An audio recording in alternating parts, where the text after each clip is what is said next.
History hides a pattern most people never notice until it's too late. Over the last 2,000 years, civilization has been reset at least 5 times. Not adjusted, not repaired, reset. Each time, debts grew so large they could no longer be paid, and the system erased them through one of 3 forces: inflation, debt cancellation, or war. It happened in ancient Rome. It happened again in medieval Europe. It happened in revolutionary France, in Weimar Germany, and in post-World War II Europe. Different eras, different technologies, different political systems, but the same ending every time. Debts looked manageable. Leaders promised repayment, experts warned the math didn't work, and then the debts disappeared anyway, wiping out savings, destroying the middle class, and transferring wealth on a scale that dwarfs anything we see today. Now look at where we are. In 2025, global debt has climbed to roughly 335% of global GDP. That's about $300 trillion in debt against less than $100 trillion of annual economic output. The United States alone owes around $36 trillion. Add student loans, auto loans, credit cards, and corporate debt, and the numbers stop being political. They become mathematical. And mathematically, this debt cannot be repaid. According to history, this puts us in stage 3 of a 6-stage cycle that has played out before with disturbing consistency. And once stage 3 is reached, stages 4, 5, and 6 tend to follow like clockwork. The only uncertainty is how the reset arrives. Will it come through prolonged inflation that quietly destroys purchasing power, through government-led debt forgiveness that wipes out creditors, or through conflict and instability that make the debts irrelevant altogether? What makes these episodes remarkable is not their surface differences, but their structural similarity. The instruments varied: coin debasement, plague, revolution, hyperinflation, diplomatic agreements, but the sequence that led to each outcome was the same. In every case, debt initially expanded alongside growth and confidence. In every case, leaders insisted repayment was possible, even inevitable. In every case, critics demonstrated that the mathematics no longer worked. And in every case, reality enforced that mathematics when political promises failed. These were not isolated accidents or moral failures unique to their time. They were systemic resets, triggered when debt exceeded the productive capacity of the societies that issued it. History shows that when this threshold is crossed, reform is no longer an option. The system does not adjust. It resets. Different centuries, different empires, different methods, but the same cycle, repeating with relentless consistency. To understand why these resets recur with such consistency, it is necessary to look beneath the historical surface and examine the mechanism that drives them. Each collapse is not random. It unfolds through a predictable sequence of stages, the first of which always appears benign, even beneficial. This opening phase is the expansion of credit, a period in which borrowing accelerates and creates the powerful illusion of genuine prosperity. Easy access to credit allows households, businesses, and governments to spend beyond their current means. Consumption rises, asset prices increase, and economic activity appears to surge. To policymakers and the public alike, this looks like progress. Growth figures improve, unemployment falls, and optimism becomes self-reinforcing. Yet this growth is not rooted in productivity, innovation, or real increases in output. It is pulled forward from the future. Borrowed money substitutes for earned income, and leverage replaces efficiency as the engine of expansion. New roads, homes, wars, and social programs are financed not by surplus production, but by promises that future output will be sufficient to repay today's obligations. As long as credit continues to expand, this illusion holds. Rising debt masks structural weakness, and the economy feels healthier precisely because it is becoming more fragile. This stage is dangerous because it rarely feels like excess. It feels like success. Leaders point to growth as proof the system is working, while debt ratios quietly climb in the background. But once growth is driven primarily by borrowing rather than productivity, the foundation is already compromised. The apparent prosperity of this phase is not the beginning of stability. It is the opening act of a cycle that history shows will inevitably move toward crisis. As credit-driven expansion continues, the illusion created in the first stage begins to encounter a hard mathematical boundary. Debt does not grow in isolation. It accumulates relative to the productive capacity of the economy that must ultimately service it. History shows that when total debt, public and private combined, approaches roughly 250% of GDP, the character of growth fundamentally changes. What once amplified economic activity now begins to constrain it. Resources that could have been directed toward productive investment are increasingly diverted to servicing existing obligations. Interest payments rise, refinancing becomes routine, and borrowing shifts from funding expansion to merely sustaining the status quo. At this threshold, debt stops acting as a catalyst and starts functioning as a drag. Businesses delay investment because profits are absorbed by financing costs. Households reduce discretionary spending as debt payments claim a larger share of income. Governments face the same pressure, allocating more revenue to interest and less to infrastructure, innovation, or public services. Growth does not collapse immediately. Instead, it slows, becoming more fragile and dependent on ever looser financial conditions. Each additional unit of debt produces less economic output than the one before it. This is the moment when the system becomes structurally vulnerable. Growth still exists, but it is increasingly artificial, sustained by low interest rates and continuous refinancing rather than genuine productivity gains. Policymakers often respond by encouraging even more borrowing, believing that additional credit will restore momentum. In reality, this response deepens the problem. Once debt crosses this critical threshold, the economy is no longer climbing. It is treading water, expending more energy simply to stay afloat.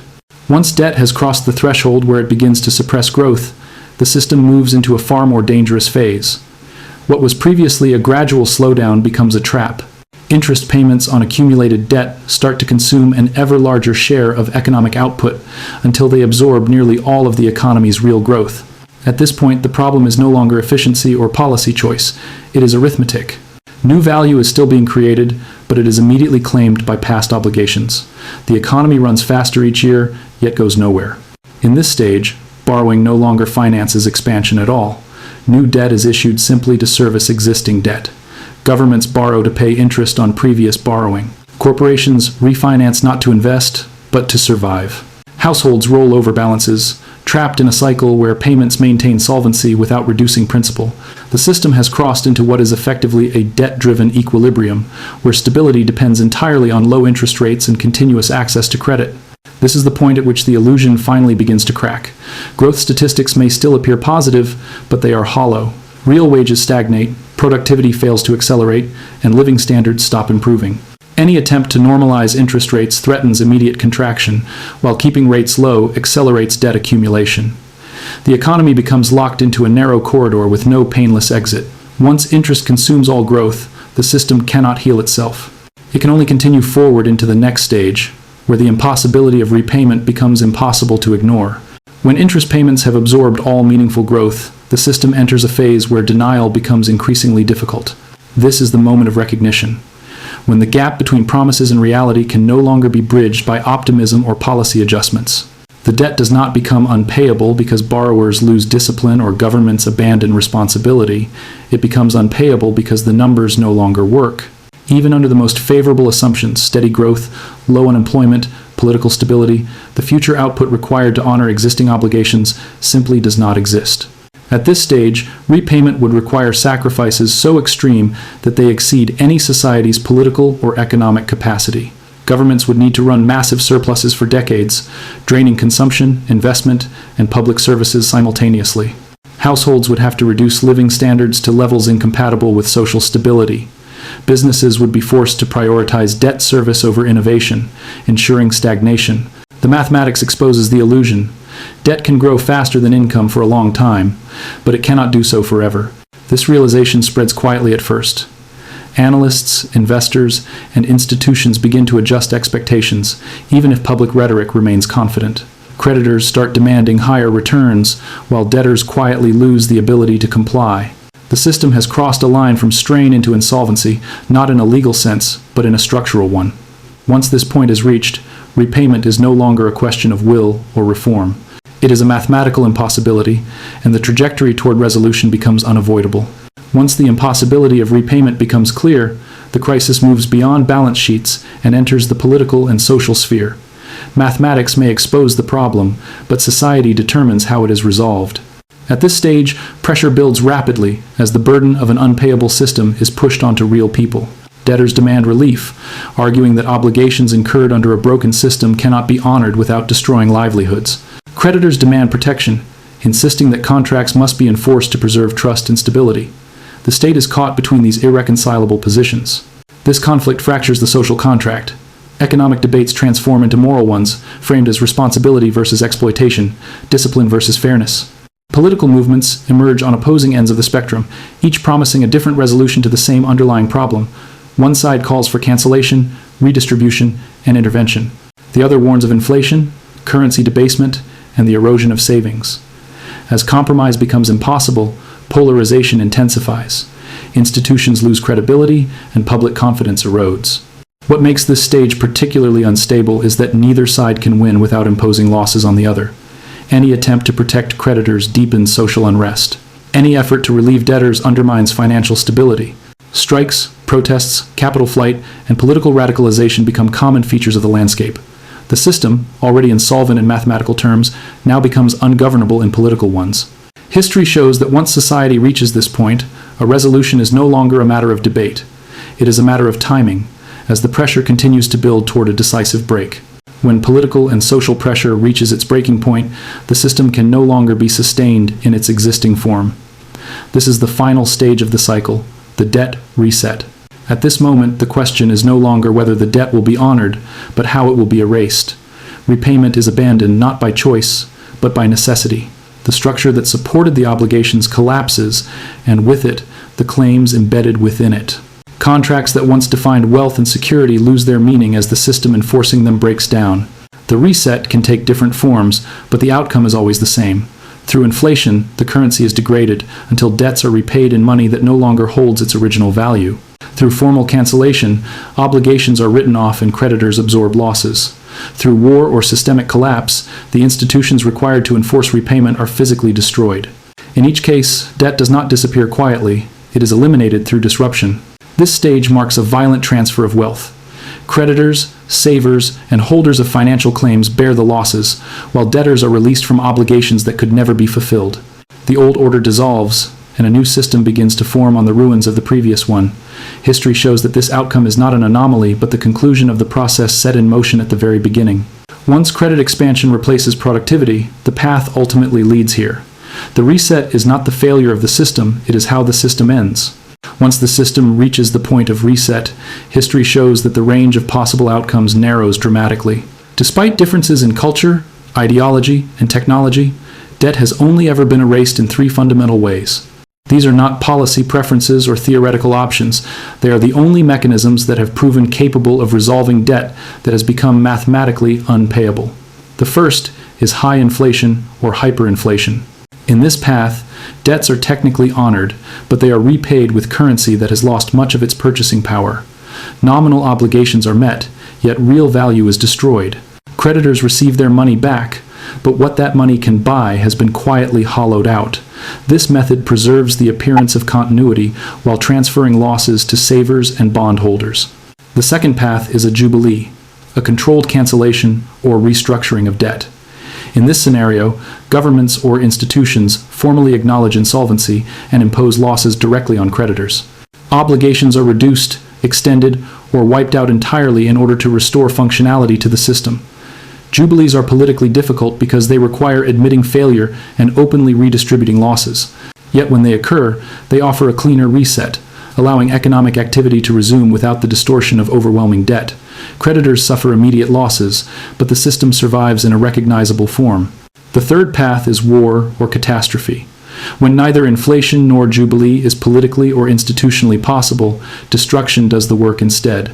Wars, revolutions, plagues, and systemic collapses erase debt by dismantling the structures that enforce it. Physical capital is destroyed, populations are displaced or killed, and legal claims become irrelevant amid chaos.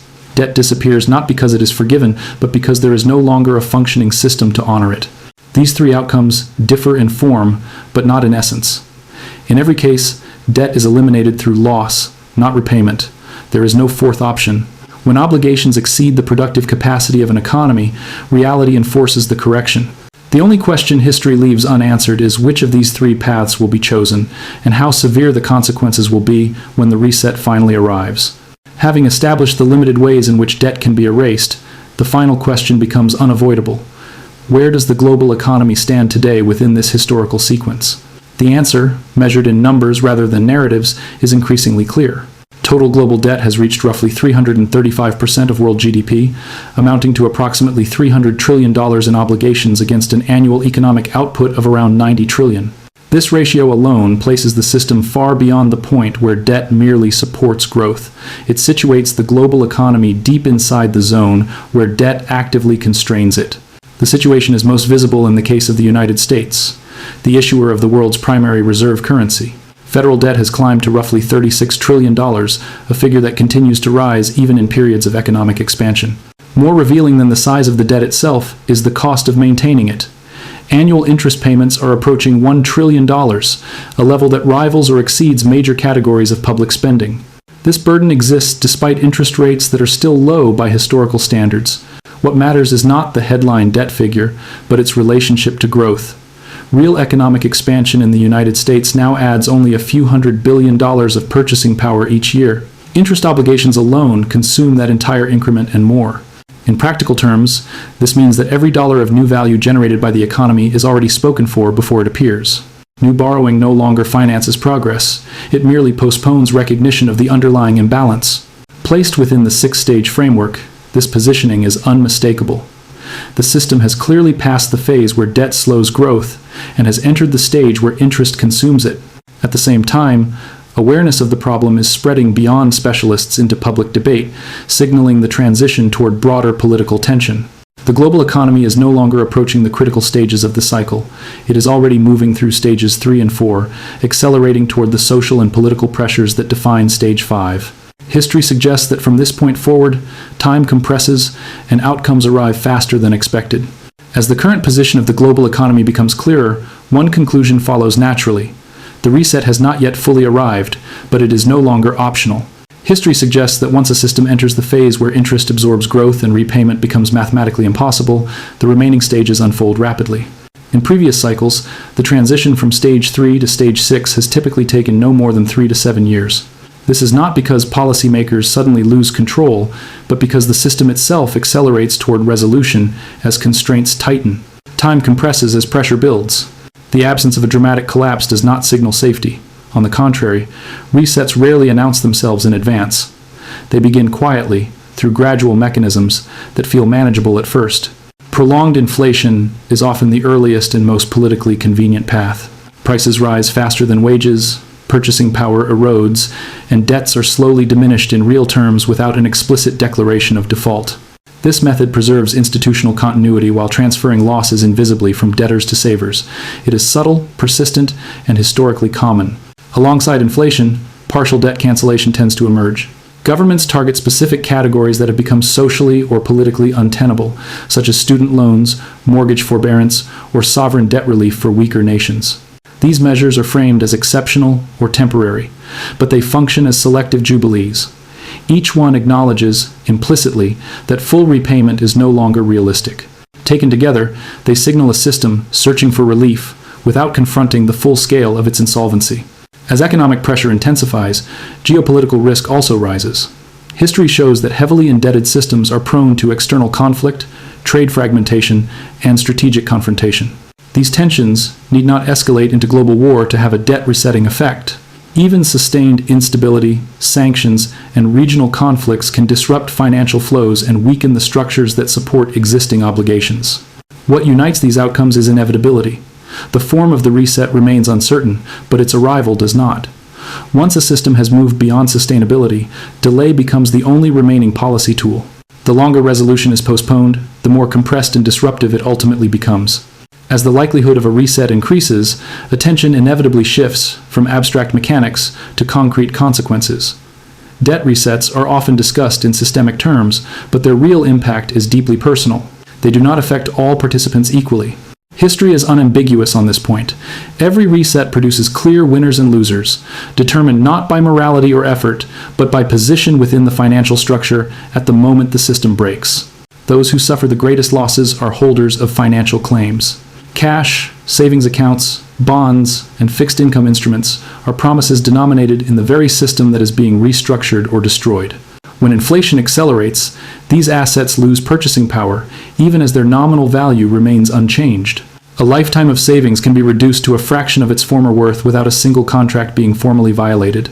The same is true for retirees and others dependent on fixed incomes. Pensions, annuities, and social benefits do not adjust fast enough to keep pace with rising prices. As a result, real living standards fall, often abruptly, leaving those least able to adapt exposed to the full force of the reset. Creditors, by definition, are also on the losing side. Whether through inflation, cancellation, or systemic collapse, the claims they hold are diminished or erased. What appears on paper as repayment conceals a real loss of value. On the opposite side of the ledger stand debtors. When obligations are fixed in nominal terms, inflation acts as a silent transfer in their favor. Payments remain constant while incomes and prices rise, reducing the real burden of debt over time. What once seemed like a heavy obligation becomes manageable, then trivial. This effect is strongest for long-term, fixed-rate debt, where the value of repayment is steadily eroded.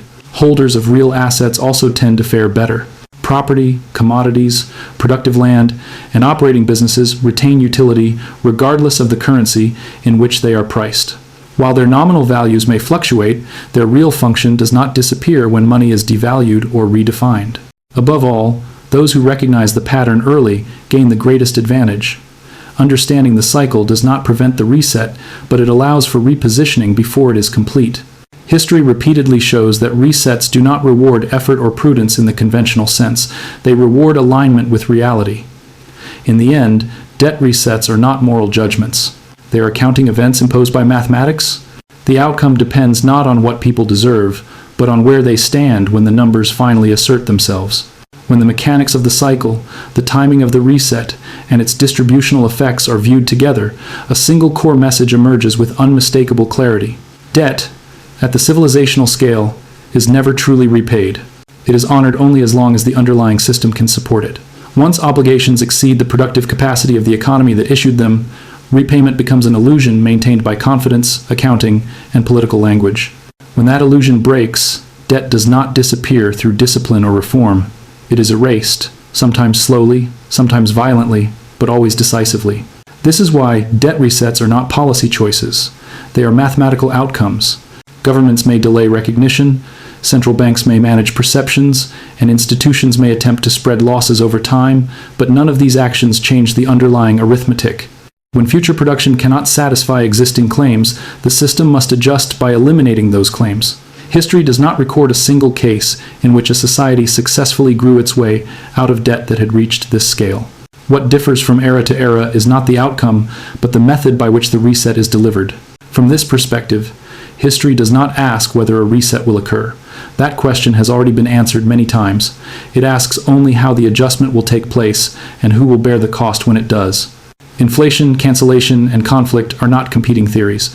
They are recurring solutions imposed when the numbers no longer add up. Each shifts losses in a different way, but none avoids them. Those who understand this pattern gain something rare, the ability to act before the conclusion is visible to everyone else. Recognizing the cycle does not provide immunity from disruption, but it allows for repositioning ahead of it.